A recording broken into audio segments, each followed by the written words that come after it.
Hello, welcome to the Mandatory Advising Program's presentation on MAP Basics. Today we're going to be covering the nuts and bolts of the Mandatory Advising Program. So some objectives today, we'll address these questions. What is the Mandatory Advising Program? Why is advising mandatory, and what are we trying to accomplish with this program? When are students required to meet with an advisor? And how does advising work for each advising point? So, if after this presentation you're just wanting to have a couple of different touch points for clarifying information, we have a lot of different resources available to you. There's the UAC Canvas page, which will host the MAP Advising Basics Manual, PeopleSoft training, PeopleSoft for specifically Mandatory Advising Manual. Also, there's a really amazing website called mapadvising.utah.edu. On it, it has information about mandatory first-year advising, second-year advising, mandatory undecided advising, and also a specific web page for academic advisors.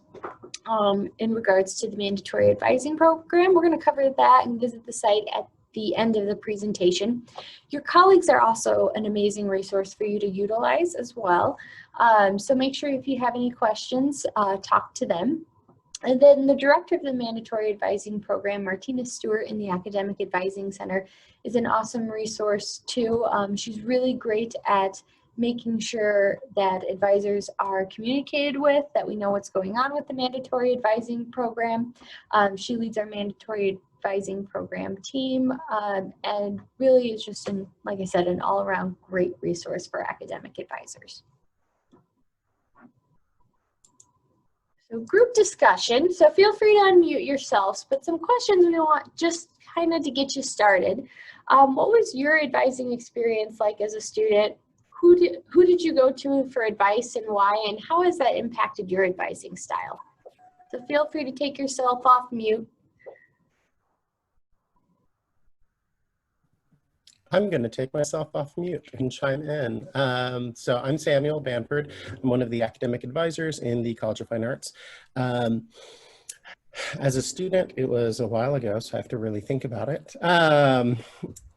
As an undergraduate, I rarely went to my advisor because my opinion was like, I already know what I'm doing. I don't have to do this. And at my university, it wasn't required. But then as I got closer to graduation and as it took me longer to actually get graduated, my advisor and I became pretty good friends. So I was in her office like at least once a semester and sending her several emails. And that definitely impacted my advising style simply because she was very personable. In fact, I later went on and worked with her. So we were advisors in the same department, and she trained me more extensively at that point. But she had a very laid back style. She wanted to be kind of casual, but yet very informative because she wanted to kind of dissuade any like stress, because sometimes students get stressed out for whatever reason when meeting with their advisor. So she wanted to definitely like dissuade that and just like, okay, let's just have a chat about what's going on, like figure out, problem solve. So awesome. Yeah. Anybody else?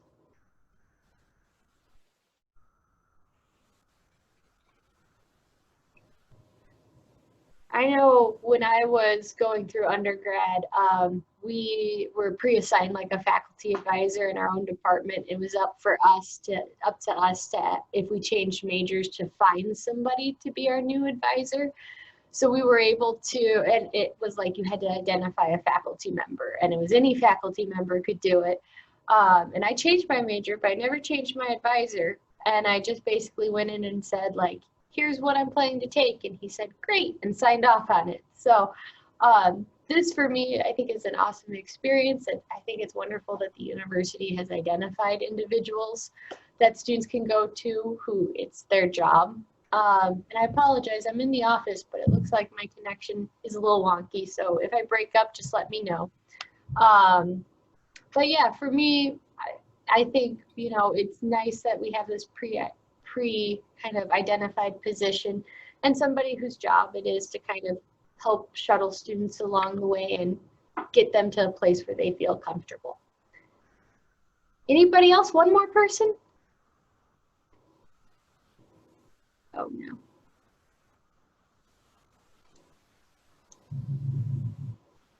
Oh gosh.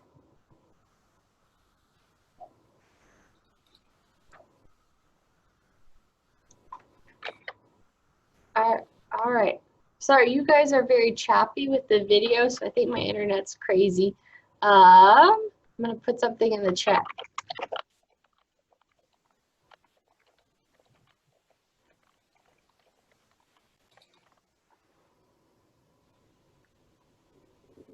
I hear you fine. Yeah, I Okay. can hear you too, April. You sound Okay, fine. if you can hear me, that's great. It's one of those things where like all the video is very choppy, and I didn't want to keep going if you guys were like, we can't understand you. Okay, great. Let me know if that changes, but I'll keep going through. All righty. Okay, so what is the Mandatory Advising Program? It's a program that requires undergraduate students to meet with an advisor at key points throughout their undergraduate experience. Students are physically not able to register for classes unless they meet with an academic advisor. So there's an actual hold that is placed on students' accounts. And they can't usurp that without meeting with one of us. So it's a great incentive for students to come, meet with you, get to know you, and help further themselves within their academic career. Why is it mandatory? Martina shared with us, and I think this is one of the first quotes that Martina shared with us when we joined the academic advising, when I joined the mandatory advising committee, is students don't have time for optional. I think like if you were here during the summer and you hosted some optional programming, your students probably didn't have this huge these huge groups of students coming, but we definitely had students making appointments to meet with us for academic advising because they couldn't register without that support that we're able to provide. So that kind of has been the guiding premise with mandatory advising as far as students don't have time for optional, but this is something that's super important for their academic career. We know that advising is closely linked to retention and graduation. And again, we want to connect students to advisors early on in their undergraduate experience at key points in their academic career so that they are able to go on to graduate, but also have a rich and holistic experience when they're obtaining their degree. You're going to see that for some of our mandatory advising those key points, the things that we discuss. Some of them are pretty checkbox, like students know how to run a degree audit. You're also going to see that part of what we do when we're working with these students too is we also talk to them about, you know, are you getting involved? What is your experience like? That they're able to identify resources. So we really want students to have that enriching experience during their undergraduate career and to graduate efficiently. And we know that advisors can play a huge role in assisting students with this. So when are students required to meet with an advisor? So the purpose, again, is to connect students at key points in their undergraduate experience. So it's not every single semester, but we have first-year milestone advising, second-year milestone advising, and undeclared student advising. And we've kind of broken it down between first year, second year, and undeclared advising. So first, we are going to talk about first-year milestone advising and some learning outcomes that we have. We have students can generate a degree audit. Students can interpret a degree audit. The student can build an appropriate class schedule. We also have a department/major learning outcome. So we really want to give departments the opportunity to say, what is it that we want your department or your major, what is it that we want students who walk away from meeting with one of our advisors to know? I work in the College of Engineering Dean's office. I work with our undecided students, but also in our Dean's office, we do a lot of retroactive withdrawals. We meet with a lot of students who you're like, man, you really had some obstacles.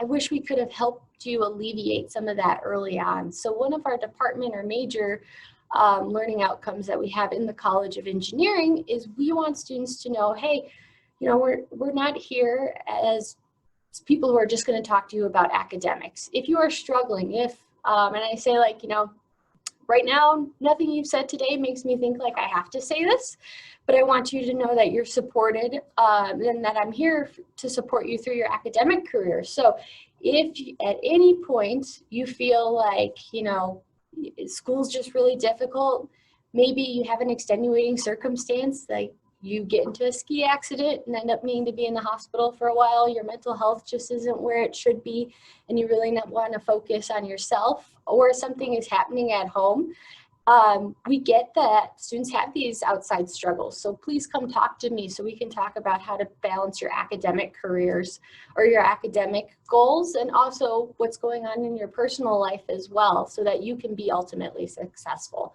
So that's just one department major learning outcome that we have. Does anybody have one in their department that they're aware of already?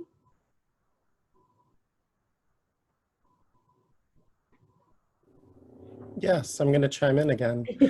So for the College of Fine Arts, our learning outcome is students are aware and familiar of our website, createsuccess.utah.edu, where we list resources, we have suggestions, and it's essentially, it's information we compiled after observing our students and what made them successful. So we have links to many resources like academic calendar, schedule builder, like all that good stuff. And so we tell, and in fact, if they go to the website, that's how they can schedule an appointment. So that's why we really push this, like, hey, it's reminders about things you should be doing, like checking your degree audit, asking questions, things like that.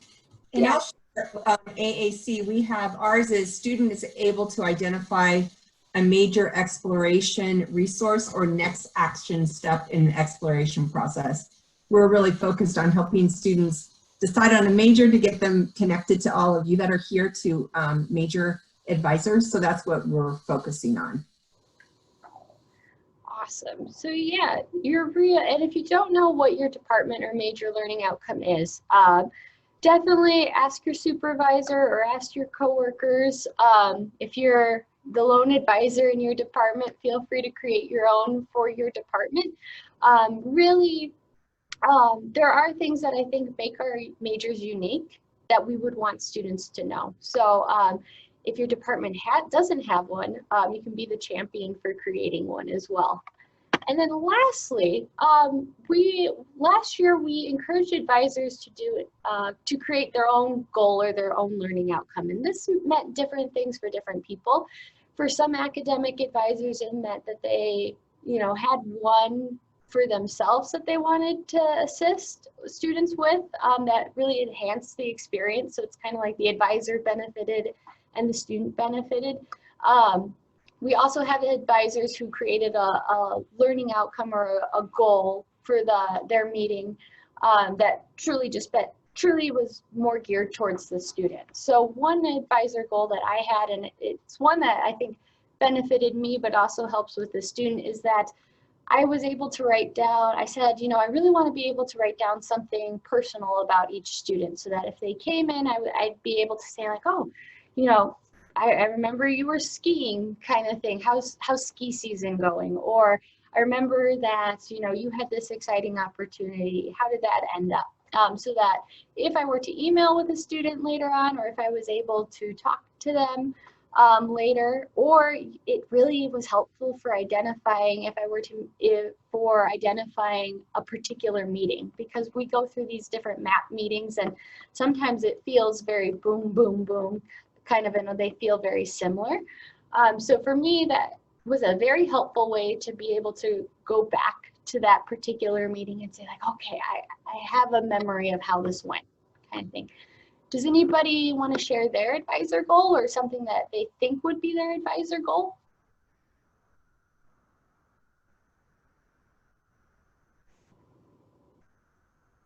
I will, April. I am really here.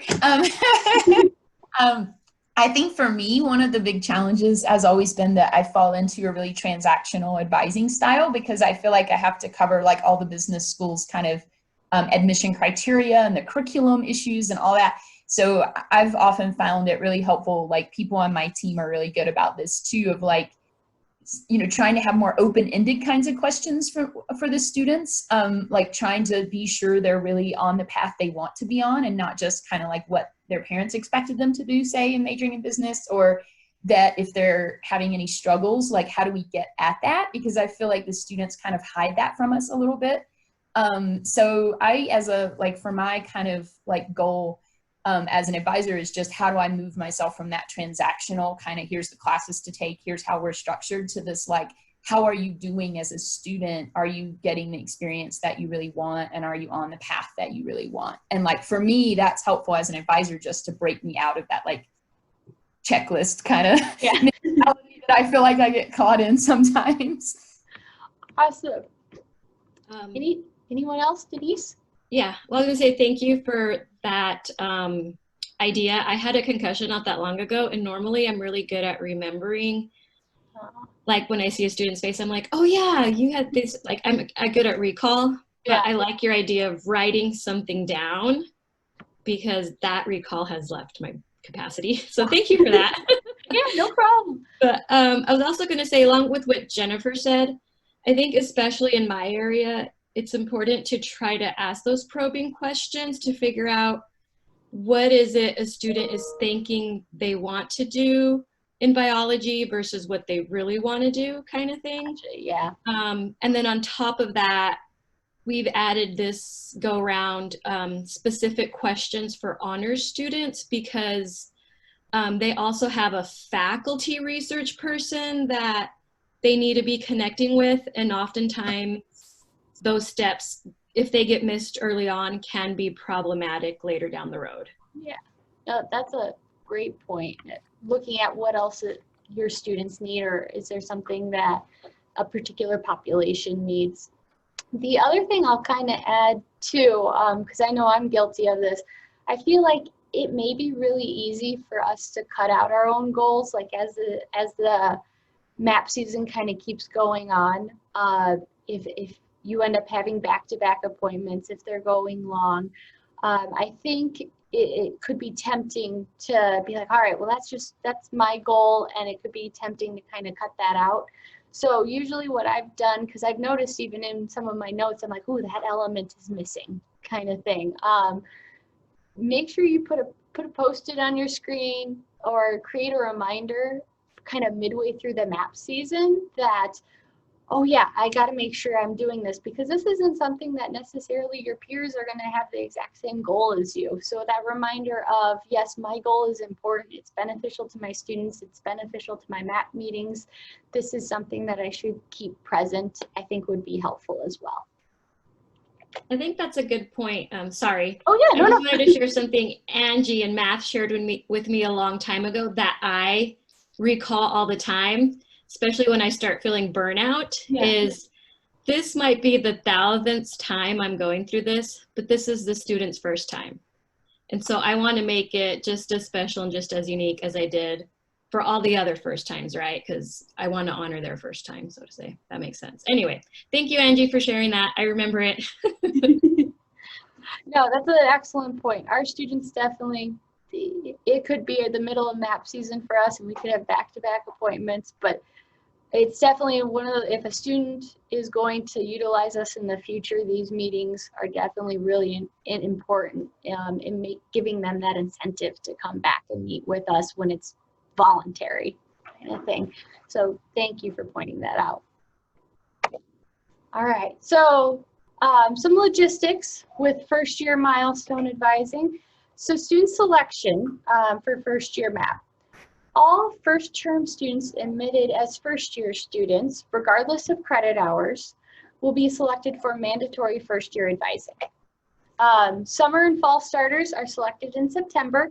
Spring starters are selected in March. So here's kind of the timeline.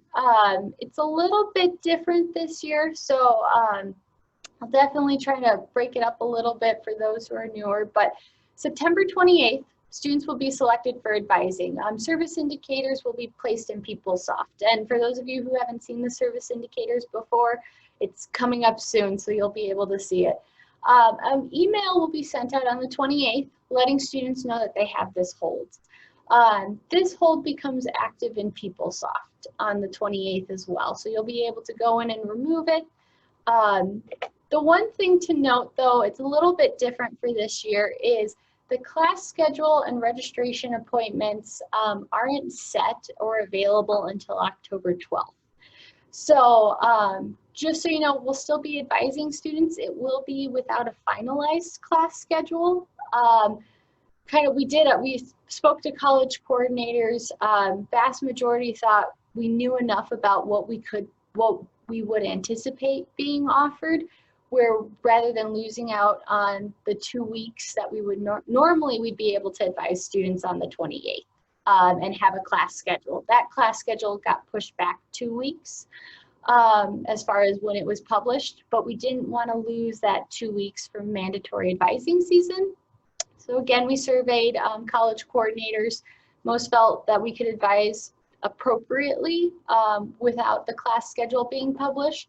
Just so you know, though, if you meet with students between September 28th and October 11th, you won't have a finalized class schedule when working with students. So you may want to make that group of students aware of that, just so that they know that, hey, if you don't see something there, come back and talk to me.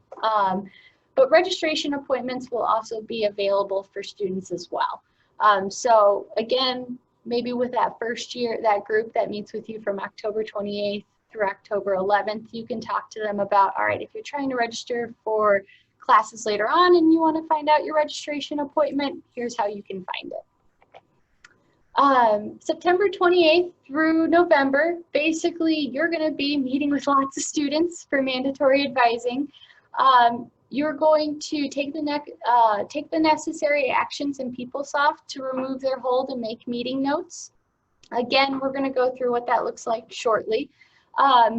If advisors, so let's say you're meeting, or I guess what used to happen is if you met with students prior to their registration appointments becoming available, and the class schedule being published, it used to be that if you were to go in and make those PeopleSoft notes, it wouldn't help with removing that hold essentially.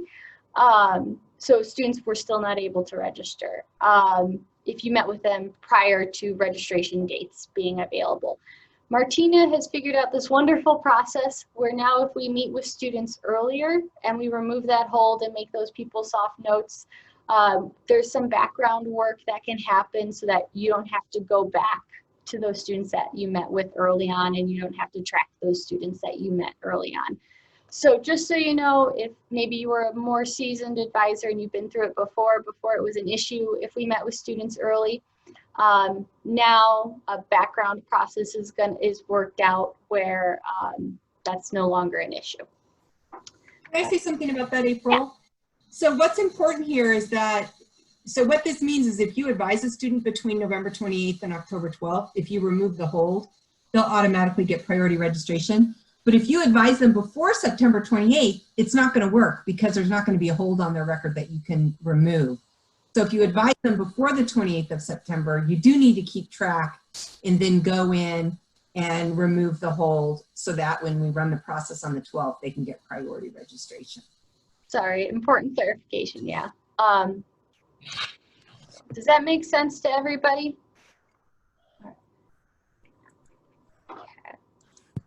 I think so. Alright. Oh, sorry, April. Oh, yeah, go ahead.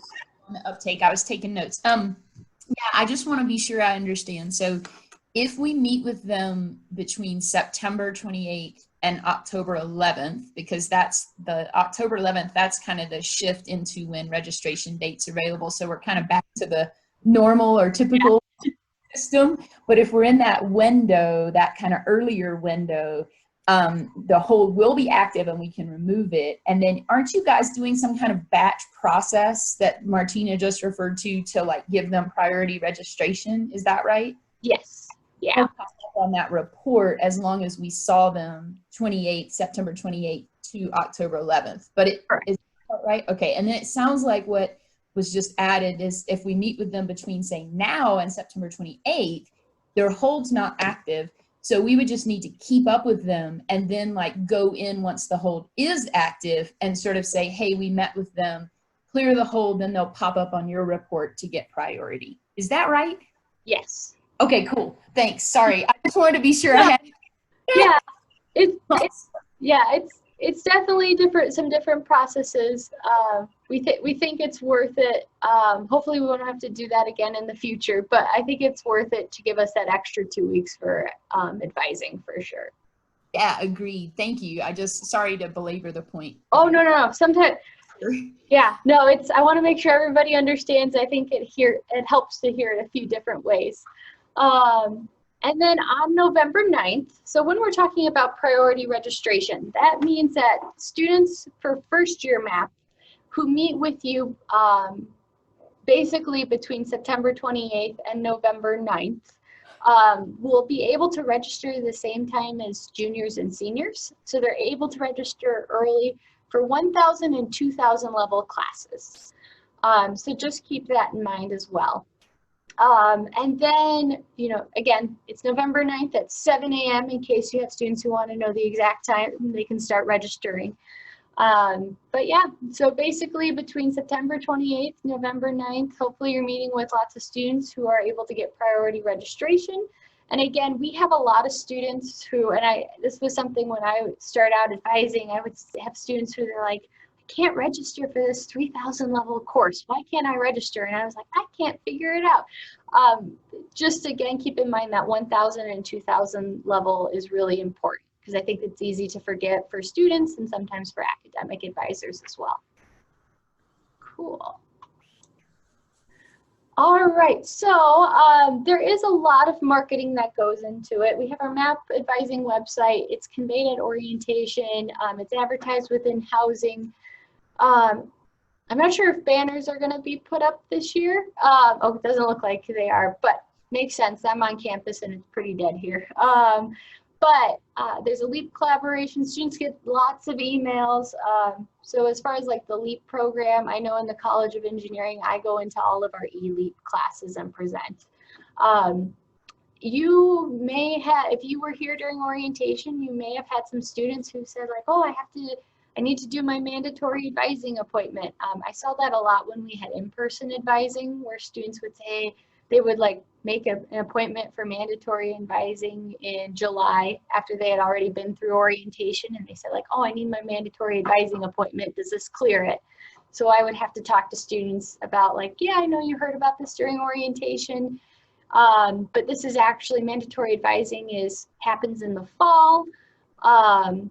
Mandatory advising actually happens in the fall, and here's why it's important that we wait that we don't have this mandatory advising appointment in July after you've already met with your academic advisor in June, if that makes sense. So just so you know, in the future, if you're meeting with students in the summer who say, oh, I need my mandatory advising appointment, and they've already been through orientation, that could be where it's coming from. So the email to students has a link to the MAP advising website for more information. And again, we'll go through that a little bit later at the very end. It's really helpful and really informative. It instructs them who they should meet with for first year milestone advising. And then students are informed that by meeting with their advisor by November 6th, they will be able to register early on November 9th for 1,000 and 2,000 level courses for spring 2021. The email is kept kind of short and sweet so that hopefully students will read it. But this is the information that they're given early on. Okay, so who advises students? We have department advisors, academic advising center advisors. Honors students are also required to meet with an honors academic advisor as well. And then we have CESA, TRIO, Beacon Scholars. Ooh, need to move this. Advisors as well who can assist with the mandatory, first year mandatory advising. Okay, so kind of keeping on with the logistics. So first year students have both a positive and a negative service indicator in PeopleSoft. So those are, again, if you haven't seen this before, we have the do not smoking kind of negative service indicator. And then we have the positive service indicator. To see what those mean, just feel free to click on one or the other. You'll see that they have, students would be eligible for freshman priority registration, but that they have that mandatory advising hold on their account, preventing them from registering.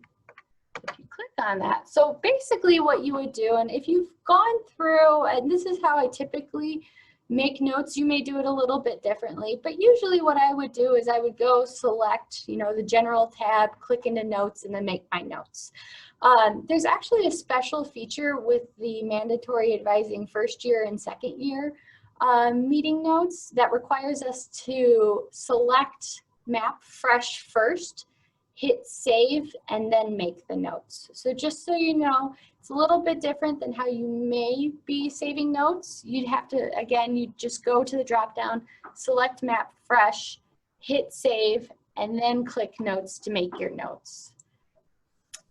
When you do this, again, this is kind of where we were talking about students maybe not getting priority registration previously if mandatory advising season wasn't active.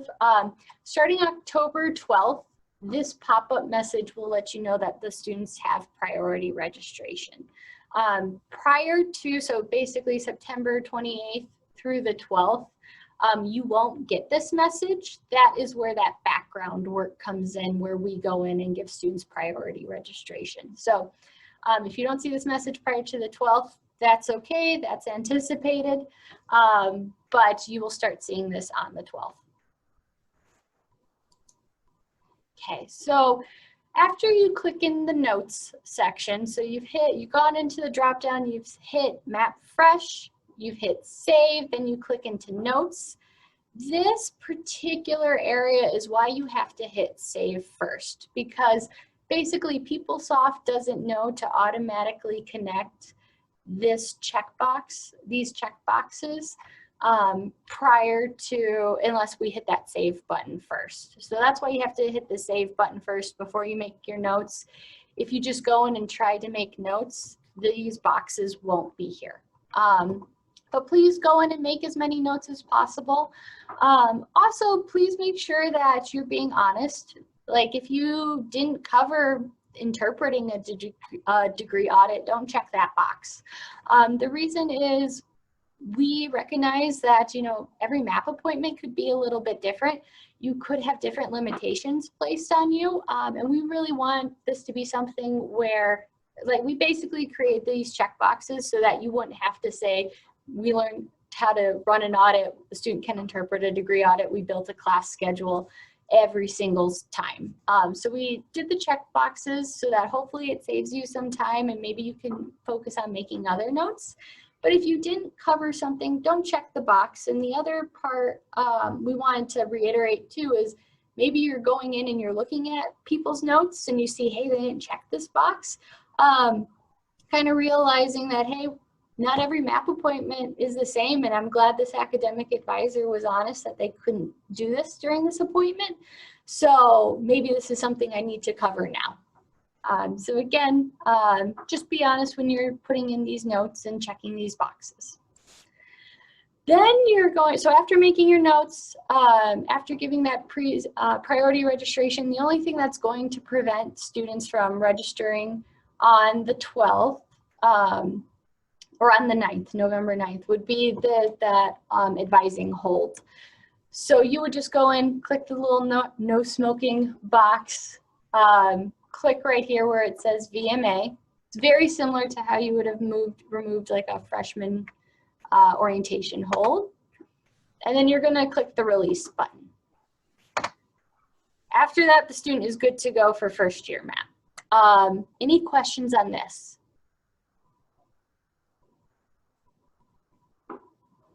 All right, we'll cover second year milestone advising next. So our learning outcomes here are student knows how to declare their major, student knows what's required for graduation, student begins to build an academic plan towards graduation, student knows how to get information about options and resources to enhance their undergraduate experience, and student engages in at least one experience outside the classroom that contributes to their development. Okay, so how are students selected for second year milestone advising? Students enrolled in fall semester with 2 to 3 prior terms of enrollment and have 90 or fewer credit hours are selected. Those students are notified in November. They are given, they aren't automatically given a hold on their account. Instead, they just have this star. And we'll talk a little bit more about that later, but students are notified. Emails are sent every single month, November through March, reminding them that they need to meet with an advisor for second year MAP. If a student hasn't met with an academic advisor for second year MAP by March, or March 1st specifically, then a hold is placed on their account. So it would look a lot like a first year MAP meeting at that point. But here's how the process works. November 16th, students are selected for advising. A positive service indicator is placed on their account. And an email is sent to students informing them of their advising requirement. November through March 1st, students meet with an academic advisor, hopefully by March 1st, to avoid a registration hold. March 2nd, if a student has not met with an academic advisor, as I said, registration hold is put on a student's account. Students' actions, they need to identify and meet with an academic advisor in their major department or the academic advising center if they are undecided. In addition to that, honor students are also required to meet with an academic advisor, and then students are encouraged to run an audit prior to meeting with you. Your actions, you're going to advise students on declaring a major, schedule planning, and enhancing their undergraduate experience. You're going to mark the MAP second year meeting type in the advisor meeting panel and make notes about your appointment. And then if a hold has not been placed, or if a hold has been placed, you're going to remove the hold. Okay, and here's what that looks like. Again, if a student meets with you prior to March 1st, then what's going to happen is they are just going to have a second year. They're just going to have that star on their account. If you click on the star, it's going to let you know that they need to do MAP second year advising, but there will be no hold. So again, no smoking sign on their account. If it's after March 1st, so March 2nd, they are going to have that negative service indicator that you're going to have to remove.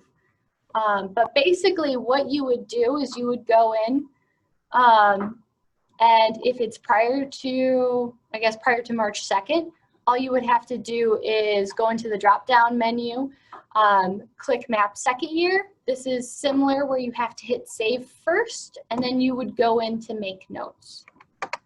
And again, by hitting save before you go in and make notes, it generates these check boxes that you are going to check off based off of whatever you and the student covered.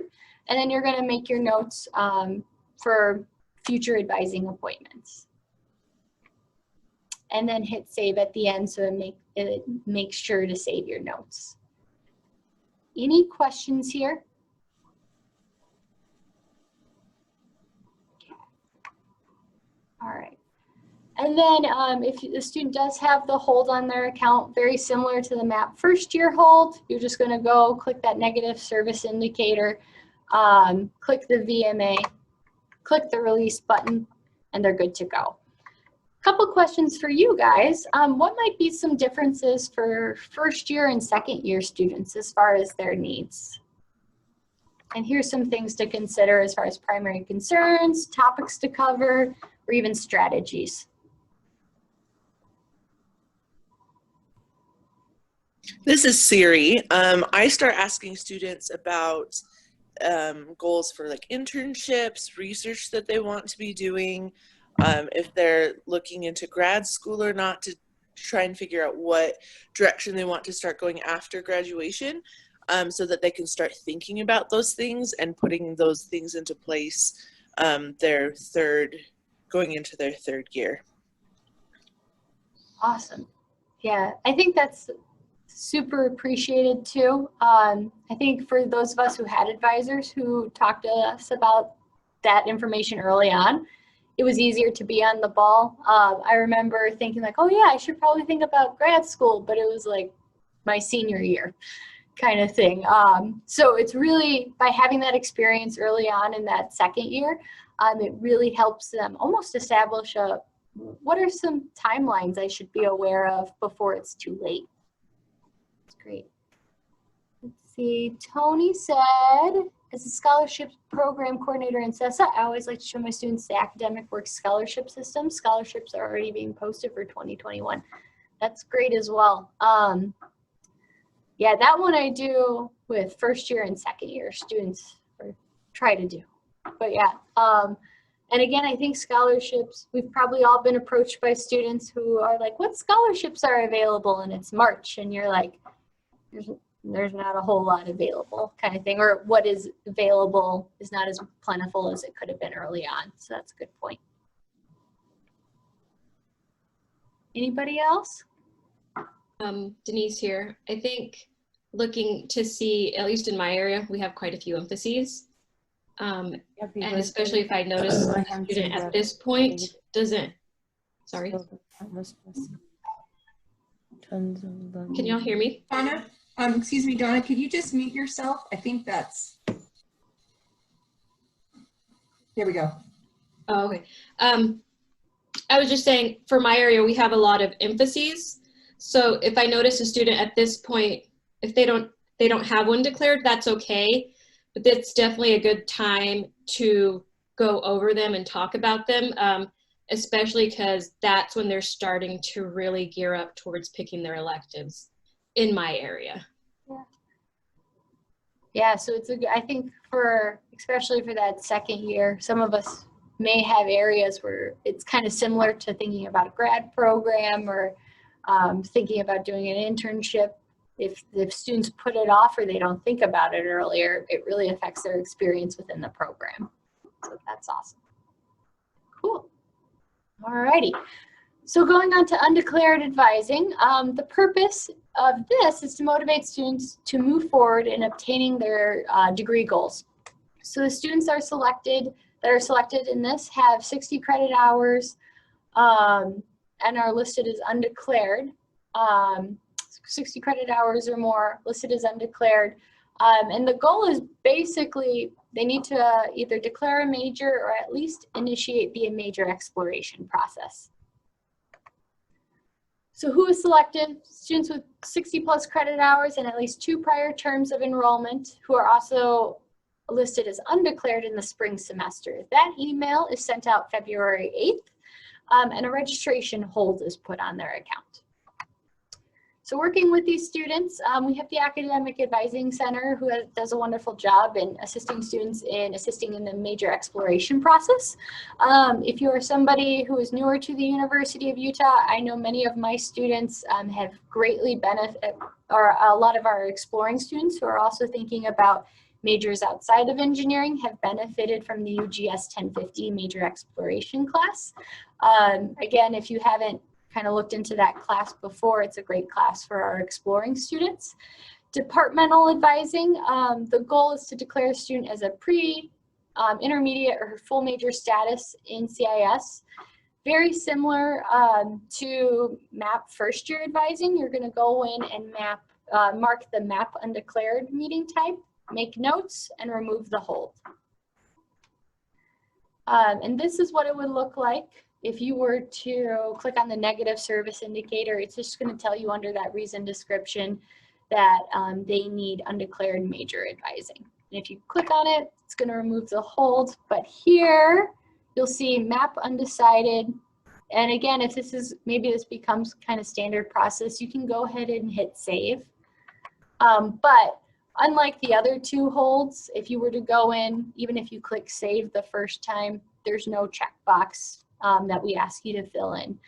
Those appointments can vary greatly as far as what students need to do, so we don't have those check boxes. But again, just go in and make your notes, hit OK, and then make sure you save your notes to the system. Let's see. But yeah. So the negative service indicator will be on there. and then you'll want to go ahead and release it as well. So again, very similar to first year, go in, make your notes, and then release the whole. So working with undeclared students. So this is an area, again, it could be a little bit different. How would you interact with a student who is considering a major in your department, but is not totally decided on it? What sorts of questions would you ask, or what resources might be helpful?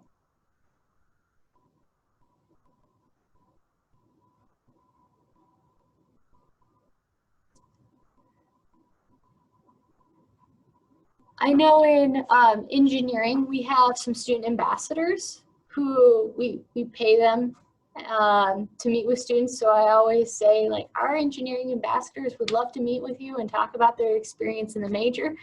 They get paid by the hour, so you can keep them for hours and talk to them about their experience. We also, a couple years ago, I started our majors.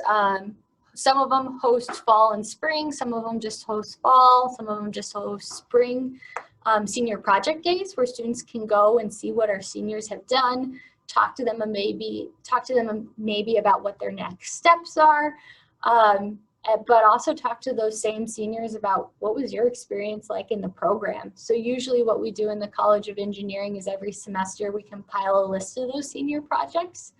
And invite students to attend those sessions as well. So I think that's one way where you can get students to still explore in the semester that they're in without them feeling like they're needing to sign up for all these classes that they might decide that they don't want to pursue. Anybody else have some strategies or questions you would ask for that undecided student who maybe is like, I don't want to commit, but I do want to explore? Something that's helpful for me, I guess, in physics, I see a lot of students that are like, I don't know if I want to be an engineer or a computer science major or a math major. Luckily, my introductory physics class is required for all of those majors. And so I encourage them to take that class and then talk with other students, talk with their professor to see if it's something that they want to do. And so it's not an additional class that they have to take. It's already fits within those areas that they're exploring. And then, like, it's okay if you don't know right now, but at the end of this class, we can talk a little bit more about what your options are, what you liked, what you didn't like. And that way it doesn't feel like a wasted class or wasted time. They fulfilled a requirement for those majors that they're exploring while still exploring. Yeah. Definitely thinking about what class, like when you're talking about, hey, you should maybe think about this particular class, talking about what different requirements it could potentially fulfill. Could it fulfill a gen ed? Could it fulfill a major requirement? Is it a pretty low committal class? Is it a 1 credit hour seminar class where, you know, they're not going into labs for 4 hours during the week? I think can help reshift a student's perspective as far as that commitment. Because yeah, so I think we've worked with those students where you're like, no, not committing to the next 4 years. It's a semester or it's a class.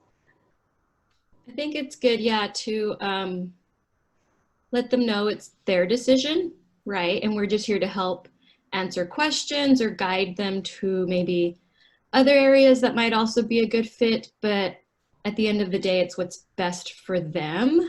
And I think getting to that is asking those probing questions of, like, you know, what draws you to this area? What are some things you like? What are some things you want to do? And then, like, I had someone reach out because they wanted to do ethnobotany. And I'm like, okay, so, you know, we could look at anthropology, we could look at biology, we could look at a combination of the two. So I recommend that you go meet with the anthro advisor as well. But then on top of that, you know, I kind of gave them some homework to do to be like, you know, what is it about ethnobotany you want to do? Do you want to go on to grad school? Like, do you need to go on to grad school for this field?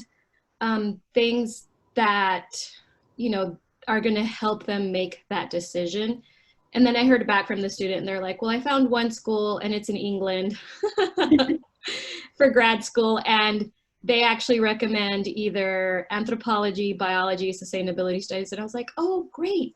So then I sent her some info and the link to the environmental areas. So again, it's not about like, you know, taking ownership of the student just because they come through your door of like, you're going to be in biology now. But no, it's like helping guide them and find the right fit for them and their goals. Yeah, I think that's really important, especially where I think we've probably all had that experience with students where we start talking to them. They're like, oh, I want to do this major. And we feel like when we're talking to the student, we're almost like, I don't think this is the fit for them, or I seem to be saying something that they don't, that makes me think that they're not going to follow through on those next steps, and really kind of leaning into your gut and working with the student to say like, how does this sound? Does this meet your goals? Sometimes with the exploring students, I tell them like, if at the end of the day you say, actually engineering is not for me, I consider that a success for you as well, because my goal is to really help you find the best fit. And if you don't find what I'm saying interesting, or what I'm saying is interesting, I'm also happy to help you find, you know, other people to talk to, even if it's in another area. Because I think they do look at us as like, oh, she's in this major, she's going to want me to stay here. I'm using her time. I need to act like this is what I'm going to do, kind of thing, and really dispelling that. Great. Anybody else? Great. Okay. So some additional helpful information for exploratory students. What's a general overview of kind of your elevator pitch for the major? What class or classes would be a good introduction? What skills can a student develop as they complete this major? What kind of campus activities or student organizations on campus can they engage with that are related to this major? Again, I think that's something that could either excite a student while they're in the major and keep them engaged, or if it's something that they can interact with prior to enrolling into classes, it could also give them some insight as well into the major. What types of internships are available to students in the major, and what kind of careers are possible with this major after graduation. I think, you know, some major students have no idea, but they think the discipline sounds cool. Some majors maybe don't have direct career lines, or maybe there are some exciting career lines that students haven't thought of that would be good to pose to them. So again, just kind of working with them to kind of provide that clarity on your major and the opportunities that are available to the students who pursue this. Okay, so just wrapping up, if you are a newer advisor who hasn't gone through MAP season, you may want to just double check that you have access to remove some of these holds. These are the classes, or these are what you would need access to. If you don't have access to any of these, you can email Steve Hadley in the Academic Advising Center. So if anybody needs to write that down, I'll just leave it there for a minute. Cool. And then again, I promised a website so that you don't have to go through my presentation again, but you just click on, let's see, might have to. Are you guys able to see it? I know sometimes when you drag a new screen in, okay. So again, this map, it is on the Academic Advising Center website. It's that second tab. We have first year milestone advising. This has a really awesome chart that I think kind of demonstrates for students what that process and what that timeline looks like. It has steps for scheduling their appointment. It has some awesome resources that we've used for orientation, as far as information on AP, IB, concurrent enrollment credit, how to use Schedule Builder, class registration, taking a leave of absence. So this will still have some amazing resources for you to utilize. We have some for second year MAP, working with undeclared students, but also to the very far right is information for academic advisors. Has some handouts, a timeline for the 2020-21 season, PeopleSoft procedures and timeline. If you are looking for perhaps, because I know templates have been helpful for academic advisors in the summer. Are you guys able to see this Word document? Okay. So their academic goals, if a student needs to follow up So I know I've hyperlinked these before, and then basically like copy and pasted and sent it in an email to students. In addition to that, this is super easy to cut, copy, and paste into PeopleSoft notes as well, because I know a lot of academic advisors have found that beneficial. It also has classes that you've recommended. If they have any registration holds on their account, it reminds them when they can register for classes if they have that priority registration. So a lot of good information, and it's a wonderful template to use. And then this, again, if you're newer, you will have those check boxes within PeopleSoft to remind you what the different areas you should cover are. But if you like to have something at your desk or on your screen, this little bookmark has the first and second year learning outcomes for MAP. This is also where you could put your department learning outcome and then your advisor learning outcome if you want that frequent reminder.